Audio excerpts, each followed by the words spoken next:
Okay, in part C, we were given a volume of 375 millimeters cubed, and we found the radius to be 3.9 millimeters, and the height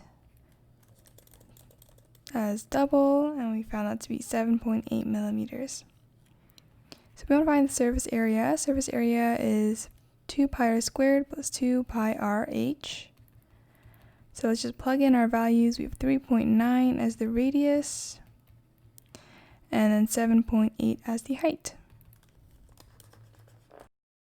Okay, and we get surface area of approximately 286. And if we round that, we get 287 millimeters squared.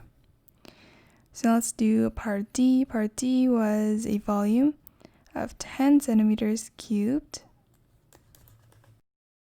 We got a radius of 1.2 and a height of 2.3. So using surface area formula, 2 pi r squared plus 2 pi r h. Let's just plug in our values, 1.2 and 2.3.